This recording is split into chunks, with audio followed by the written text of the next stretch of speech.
अस्सलाम वालेकुम क्लास, कैसे हैं आप लोग सब। उम्मीद करते हैं कि सब खैरियत से होंगे। क्लास आज का लेक्चर नंबर 4 है और इसमें हमने स्टेटमेंट ऑफ कैश फ्लो में इनडायरेक्ट जो हमारा मेथड है उसको हम स्टडी करेंगे और उम्मीद करते हैं कि कुछ चीज़ें जो आपकी एम्बिग्यूटी हैं वो भी रिजॉल्व हो जाएंगी। इनडायरेक्ट मेथड से बनती है। अब इनडायरेक्ट मेथड में डिफरेंस पहले भी आपको बता चुकी हूँ कि ऑपरेटिंग एक्टिविटीज के अंदर ही आएगा। तो changes in current asset and current liabilities are shown on the following table. अब इसमें जब हम ऑपरेटिंग एक्टिविटीज को मेंशन करेंगे तो हमने करंट एसेट और करंट लायबिलिटीज का इंक्रीज डिक्रीज देखना होगा।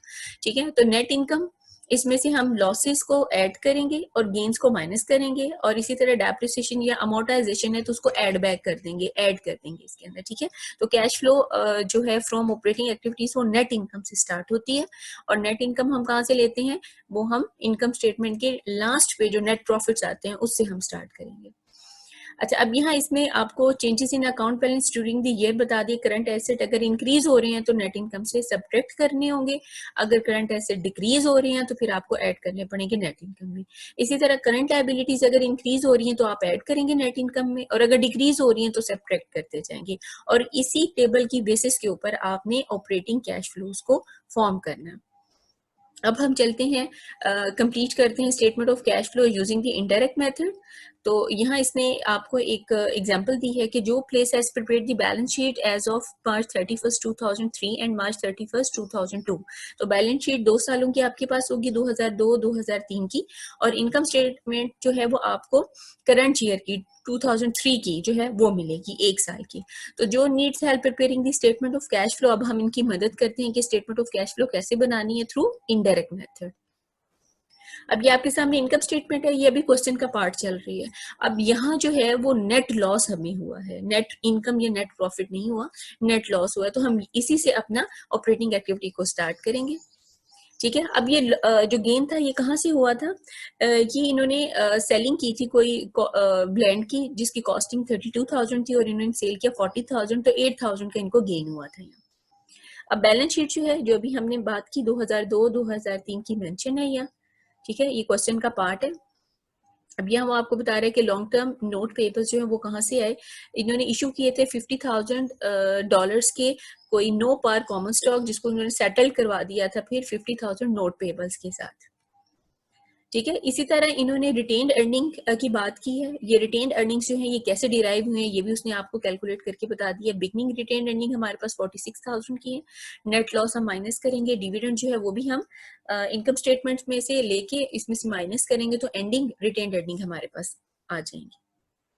अब हम स्टार्ट करते हैं इनडायरेक्ट मेथड के थ्रू अपना। सबसे पहले cash flow from the operation, तो नेट लॉस से हम स्टार्ट करेंगे। तो 19,000 जो है ये हमने नेट इनकम जो है या बेसिकली ये नेट लॉस है, ये हमने इनकम स्टेटमेंट से लिया।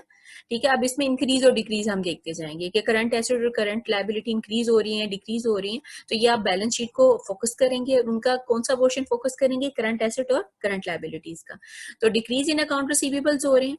अब 2002 में 40,000 थे, 2003 में 23,000 हो गए। तो जितना डिक्रीज हो रहा है उतनी आप मेंशन कर देंगे इसमें अमाउंट। देन है increase in account receivable, increase होगा अकाउंट पेएबल का, सॉरी, तो यहाँ फिर आपने इंक्रीज बताना कि कितना हो रहा है। देन है जी इंक्रीज इन इन्वेंट्री, इन्वेंट्री का इंक्रीज देखेंगे आप। ठीक है, और फार्मूले के मुताबिक अगर एसेट आपका इंक्रीज हो रहा है तो आप उसको सब्ट्रैक्ट करते जाएंगे। देन है डिक्रीज इन सैलरीज पेएबल, तो इसको भी आप सब्ट्रैक्ट करते जाएंगे अकॉर्डिंग टू फार्मूला। फिर डेप्रिसिएशन को आपने ऐड बैक करना है, ये हमारा रूल है। ठीक है, उसके बाद अगर कोई गेन हुआ है, अब जिस तरह इन्होंने लैंड सेल आउट की थी 32,000 की ली थी और 40,000 की सेल आउट की, तो 8,000 का जो गेन है वो आप इसमें से सब्ट्रैक्ट करेंगे। फिर प्लस माइनस करेंगे, ब्रैकेट वाली अमाउंट्स को आप माइनस करते जाएंगे और जो विदाउट ब्रैकेट है उनमें आप उनको यूज करते जाएंगे। तो यहाँ फिर आपके पास net cash flow from the operation जो है वो आएगा 48,000, ये भी ब्रैकेट में है। तो ब्रैकेट क्या शो कर रही है कि यहाँ आपका कैश जो है ज्यादा कंज्यूम हो चुका है। अब यही अमाउंट आप उठा के स्टेटमेंट ऑफ कैश फ्लो में मेंशन कर देंगे। फिर cash flow from the investing activity एक ही थी, 40,000 की जो लैंड आपने सेल आउट की। Cash flow from financing activity भी आपकी एक थी, जो 20,000 का डिविडेंड जो है वो आपने पे किया है। जब हम पेमेंट करेंगे तो बेटा इन अमाउंट्स के साथ हमें ब्रैकेट का साइन जो है वो मेंशन करना पड़ेगा। और फिर आपने decrease in cash for the period जो है आपके पास कैलकुलेट हो गया आगे $28,000। ठीक है, अब ये भी ब्रैकेट में है तो ये शो कर रहा है कि यहाँ आपका कैश ज्यादा कंज्यूम हो गया। अब बिगनिंग कैश बैलेंस जो है वो बैलेंस शीट से आप उठाएंगे। ठीक है, 90,000 इसमें, अब क्योंकि बेसिकली एक अमाउंट आपकी नेगेटिव में की है और एक आपकी पॉजिटिव की है, 90,000 में से आप माइनस करेंगे 28,000, तो एग्जैक्टली $62,000 जो है वो आपके बैलेंस शीट के, मैं आपको दिखा देती हूँ, बैलेंस शीट के जो कैश बैलेंस है उसके बिल्कुल इक्वल आ जाएगा। अब ये देखें क्लास, यहाँ 2002 और 2003, ठीक है, 2002 का कैश जो है बैलेंस वो हमने ऐड किया 90,000, तो फिर हमारे पास 2003 का एग्जैक्ट अमाउंट जो है स्टेटमेंट ऑफ कैश फ्लो के अंदर हमारे पास आ गई। और वो अमाउंट कितनी है जी हमारे पास, वो हमारे पास अमाउंट है 62,000। ठीक है क्लास, तो ये बताने का मकसद आपको ये था कि आपको खुद से आप अपनी स्टेटमेंट ऑफ कैश फ्लो को खुद चेक कर सकते हैं कि आपने एक्यूरेट बनाई है या नहीं बनाई। ठीक है जी, अब ये 62,000 अभी यहाँ भी दोबारा मेंशन कर रहा है कि ये हमने कहाँ से लिया। अब ये कंप्लीट इनकी जो है स्टेटमेंट ऑफ कैश फ्लो है वो डिराइव हमने कर दी है। ठीक है जी, अब in addition on the face of the statement और in supplemental schedules disclose 50,000 non cash financing activities. In addition, cash interest payment and cash tax payment must also be disclosed separately. तो अब ये फुट नोट्स के अंदर आपको mention करनी पड़ेंगी ये चीजें जो कि एडिशनल इन्फॉर्मेशन आ जाएगी। देन है जी मैनेजिंग कैश फ्लो, हम कैश फ्लो को कैसे मैनेज करें, तो कैश बजट के थ्रू हम कैश मैनेजमेंट को कर सकते हैं मैनेज।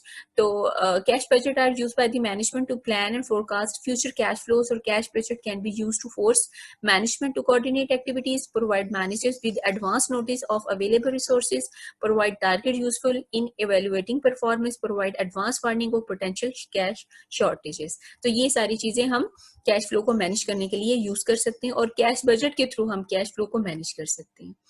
अच्छा, देन है मैनेजिंग कैश फ्लोज। अब कैसे हो सकता है शॉर्ट फॉर्म में वो आपको बता रहे कुछ बुलेट पॉइंट्स के through. Increase collection of account receivable, account receivable की कलेक्शन जो वो इंक्रीज कर दें, इन्वेंट्री को कम रखें, और जो अपनी लाइबिलिटी आपके ऊपर है जो आपने पेमेंट करनी है उनको डिले कर दें, और इसी तरह मेजर एक्सपेंडिचर जितने भी उनकी टाइमिंग को प्लान करें, और जो फालतू आइडल कैश आपके पास पड़ा है उसको कहीं ना कहीं किसी दूसरी कंपनी में इन्वेस्टमेंट करें।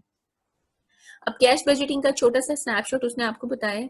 ठीक है, मई की कैश बजटिंग उसने की हुई है आपके सामने। बिकनी कैश बैलेंस है 27,500, कैश रिसीट है 3,500, टोटल अवेलेबल कैश है 31,000। कैश डिस्पर्समेंट का मतलब है कि यहाँ इन्होंने कैश पे किया है, वो लेस कर देंगे हम, तो एक्सेस और deficiency of available cash over cash disbursement आ गई 15,000। अब यहाँ आपको फाइनेंसिंग नीड अगर है तो फिर आपने यहाँ अमाउंट जो है वो मेंशन करनी होगी। फिलहाल आपको कोई नीड नहीं थी तो आपका जो एंडिंग कैश बैलेंस है वो है 15,000 का। अब हम जून की बात करते हैं, तो जो हमारे पास एंडिंग बैलेंस है प्रीवियस मंथ का वो हमारे पास ओपनिंग बैलेंस बन जाएगा करंट या कमिंग मंथ का। तो स्टार्ट में हमारे पास जून में 15,000 जो है वो आ गया। ठीक है, अब इसमें हमने कैश रिसीट जो कोई मिली थी हमें वो हमने ऐड की, तो हमारे पास 17,000 अवेलेबल कैश है।